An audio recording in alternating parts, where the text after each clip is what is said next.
بسم اللہ الرحمن الرحیم۔ ناظرین، دجال مسلمانوں کے نزدیک اس شخص کا لقب ہے جو قیامت کی بڑی علامتوں میں سے ایک اور قریب قیامت یعنی آخری زمانہ میں ظاہر ہوگا۔ دجال قوم یہود سے ہوگا اور ہر نبی نے اس کے فتنے سے اپنی اپنی امتوں کو ڈرایا ہے، مگر حضرت محمد صلی اللہ علیہ وآلہ وسلم نے اس کے فتنے کو انتہائی وضاحت سے بیان فرمانے کے ساتھ ساتھ بہت سی نشانیاں اور اس سے بچاؤ کے طریقے اپنی امت کو سمجھا دیے۔ احادیث نبوی میں ہے کہ دجال کا کوئی اصلی نام نہیں، اسلامی اصطلاح میں اس کا لقب دجال ہے اور یہ لفظ اس کی پہچان اور علامت بن گیا۔ اس کا فتنہ بہت سخت ہوگا، چنانچہ رسول اللہ صلی اللہ علیہ وآلہ وسلم نے فرمایا کہ آدم کی تخلیق سے لے کر قیامت تک ہونے تک کوئی بھی فتنہ دجال کے فتنے سے بڑھ کر نہیں ہوگا۔ اور یہاں پر دجال کے جھوٹے ہونے کی کچھ علامات بیان کی گئی ہیں۔ وہ آنکھوں سے نظر آ رہا ہوگا حالانکہ تم اپنے رب کو مرنے سے پہلے نہیں دیکھ سکتے۔ وہ کانا ہوگا حالانکہ تمہارا رب کانا نہیں ہے، اور اس کی دونوں آنکھوں کے درمیان کافر جو ہر مومن پڑھ لے گا، ہوا وہ لکھنا پڑھنا نہیں جانتا ہوگا لیکن وہ جانتا ہوگا کہ یہ کافر ہے۔ رسول مقبول صلی اللہ علیہ وآلہ وسلم نے خواب میں دیکھا کہ وہ خانہ کعبہ کا طواف کر رہے ہیں اور اس دوران انہیں دجال دکھایا گیا۔ آپ نے فرمایا وہ بھاری بھرکم جسم، سرخ رنگت، گھنگریالے بال اور ایک آنکھ سے نابینا ہے اور اس کی آنکھ لٹکے ہوئے انگور کے دانے جیسی ہے۔ دجال اپنے ظہور کے بعد ہر طرف فتنہ فساد برپا کرے گا اور اس کے بعد برپا کردہ فساد کی شدت کا اندازہ حدیث کی روشنی میں واضح ہوتا ہے۔ پس مسلمان شام کے جیل و خان کی طرف بھاگ جائیں گے اور دجال وہاں آ کر ان کا محاصرہ کر لے گا اور یہ محاصرہ بہت سخت ہوگا، ان کو بہت سخت مشقت میں ڈال دے گا اور پھر فجر کے وقت عیسیٰ ابن مریم نازل ہوں گے۔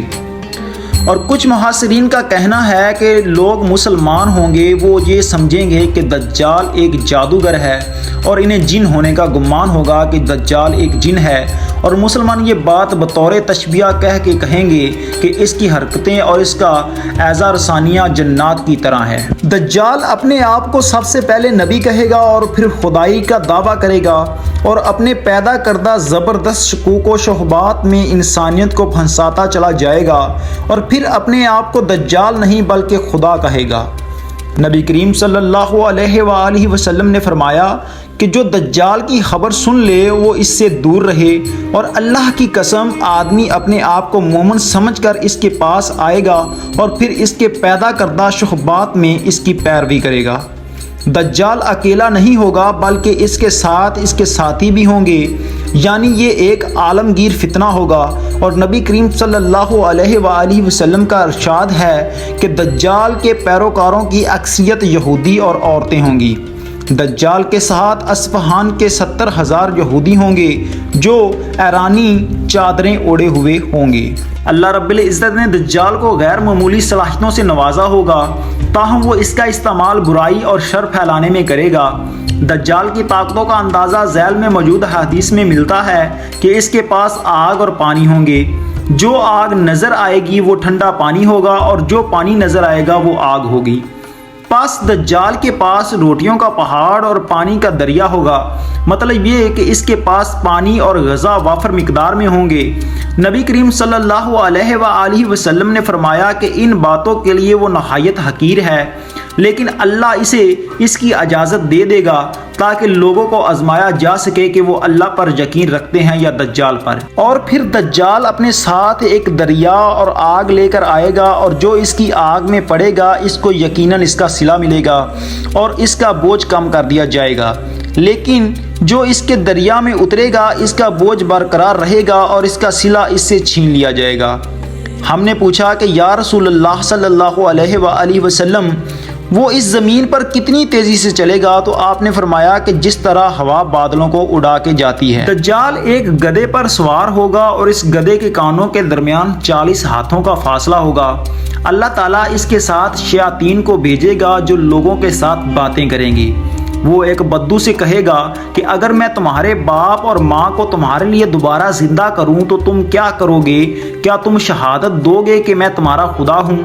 بدو کہے گا کہ ہاں۔ چنانچہ 2 شیاطین اس بدو کے ماں اور باپ کے روپ میں اس کے سامنے آ جائیں گے اور کہیں گے کہ ہمارے بیٹے اس کا حکم مانو، یہ تمہارا خدا ہے۔ دجال کسی دیہاتی سے کہے گا کہ اگر میں تمہارے اونٹ کو زندہ کر دوں تو کیا تم میرے رب ہونے کی گواہی دو گے؟ وہ کہے گا کہ ہاں، تو دجال کے شیاطین اس دیہاتی کے اونٹ کی شکل اختیار کر کے آ جائیں گے، کسی علاقے میں سے گزرے گا تو اس علاقے کے لوگ دجال کی تکذیب کر دیں گے، پس اس کے نتیجے میں ان کا کوئی جانور نہیں بچے گا اور سب ہلاک ہو جائیں گے۔ دوسرے علاقے سے گزرے گا تو جہاں کے لوگ اس کی تصدیق کریں گے، اس کے نتیجے میں دجال آسمان کو حکم دے گا کہ وہ بارش برسانے لگے گا اور زمین کو حکم دے گا کہ تو زمین خوب غلہ اگا، تو وہ خوب غلہ اگانے لگے گی۔ ان ماننے والوں کے موشی شام کو اس حال میں آئیں گے کہ وہ پہلے سے زیادہ بڑے اور فربا ہوں گے، کھوکھیں بھری ہوئی ہوں گی اور ان کے تھن دودھ سے بھرے ہوئے ہوں گے۔ دجال آئے گا لیکن اس کے لیے مدینہ میں داخلہ ممنوع ہوگا اور وہ مدینہ کے مضافات میں کسی بنجر سیم زدہ علاقے میں خیمہ زن ہوگا۔ اس دن بہترین آدمی یا بہترین لوگوں میں سے ایک اس کے پاس آئے گا اور کہے گا کہ میں تصدیق کرتا ہوں تم ہی دجال ہو جس کا حلیہ ہمیں اللہ تعالیٰ کے نبی نے بتایا تھا۔ دجال لوگوں سے کہے گا کہ اگر میں اسے قتل کر دوں اور پھر اسے زندہ کر دوں تو کیا تم میرے دعوے میں کوئی شبہ رہے گا؟ وہ کہیں گے کہ نہیں۔ پھر دجال اسے قتل کر دے گا اور پھر اسے دوبارہ زندہ کر دے گا اور وہ آدمی کہے گا کہ اب میں تمہاری حقیقت کو پہلے سے زیادہ بہتر جان گیا ہوں، اور دجال کہے گا کہ میں اسے قتل کرنا چاہتا ہوں لیکن ایسا نہیں ہو سکتا۔ دجال ایک نوجوان کو مار کر زندہ کرے گا اور دجال مادرزاد اندھے اور کوڑے کو تندرست اور مردے کو زندہ کرے گا۔ اس کا قبضہ تمام زندگی بخش و وسائل، پانی، آگ اور غذا پر ہوگا اور اس کے پاس بے تحاشا دولت اور زمین کے خزانے ہوں گے اور اس کی دسترس تمام قدرتی وسائل پر ہوگی، مثلا بارش، فصلیں، قحط اور خشک سالی وغیرہ، اور وہ زمین پر اس طرح چلے گا جیسے ہوا بادلوں کو اڑا لے جاتی ہے، اور اس کے گدھے کے کانوں کے درمیان 40 ہاتھوں کا فاصلہ ہوگا اور وہ ایک نقلی جنت اور دوزخ اپنے ساتھ لائے گا اور اس کی آنت اور دید و شیاطین کریں گے۔ ناظرین، مختصر یہ کہ جو دجال کے فتنوں سے محفوظ رہنا چاہتا ہے اس کو چاہیے کہ وہ سورۃ الکہف کی ابتدائی یا آخری 10 آیات کی تلاوت کرے، اور اس کی تلاوت دجال کے فتنے میں مبتلا ہونے سے بچا لیتی ہے۔ آپ کا ارشاد ہے کہ تم میں سے جس کسی کے سامنے دجال آ جائے تو اس کو چاہیے کہ وہ اس کے منہ پر تھوک دے اور سورۃ الکہف کی ابتدائی آیات پڑھے۔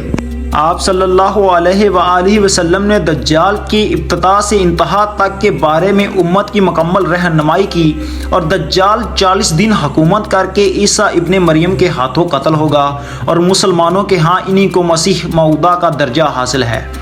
وہ آخری بار اردن کے علاقے میں افیق نامی گھاٹی پر نمودار ہوگا۔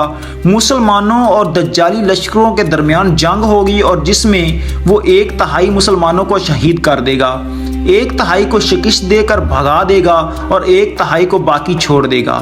رات ہو جائے گی تو بعض مومنین بعض سے کہیں گے کہ تمہیں اپنے رب کی خوشنودی کے لیے اپنے شہید بھائیوں سے جا ملنے میں اب کسی چیز کا انتظار ہے۔ اس کے پاس کھانے کی کوئی چیز زائد ہو تو وہ اپنے مسلمان بھائی کو دے دے۔ تم فجر ہوتے ہی عام معمول کی یہ نسبت جلدی نماز پڑھ لینا اور پھر دشمنوں سے جنگ پر روانہ ہو جانا۔ پس جب یہ لوگ نماز کے لیے اٹھیں گے تو عیسیٰ علیہ السلام ان کے سامنے نازل ہوں گے اور نماز ان کے ساتھ پڑھیں گے، اور نماز سے فارغ ہو کر وہ ہاتھ سے اشارہ کرتے ہوئے فرمائیں گے کہ میرے اور دشمن خدا کے درمیان سے ہٹ جاؤ تاکہ مجھے وہ دیکھ لے۔ ابو ہریرہ فرماتے ہیں کہ دجال جب حضرت عیسیٰ علیہ السلام کو دیکھیں گے تو ایسے دیکھنے کے بعد وہ پگھل جائے گا اور جیسے دھوپ میں چکنائی پگھلتی ہے۔ اس کے علاوہ عبداللہ بن عمرو نے یہ فرمایا کہ ایسا گھل جائے گا جیسے نمک پانی میں گھل جاتا ہے۔ تو نبی کریم صلی اللہ علیہ وآلہ وسلم نے دجال کے خاتمے کو واضح طور پر بیان کیا، جو کہ ہم آپ کو اگلی ویڈیو میں بتائیں گے کہ نبی کریم صلی اللہ علیہ وآلہ وسلم نے دجال کے خاتمے کے لیے کیا بیان فرمایا تھا۔ ہماری اگلی ویڈیو دیکھنے کے لیے ہمارے ساتھ جڑے رہیے گا اور ہمارے چینل کو سبسکرائب کیجیے گا۔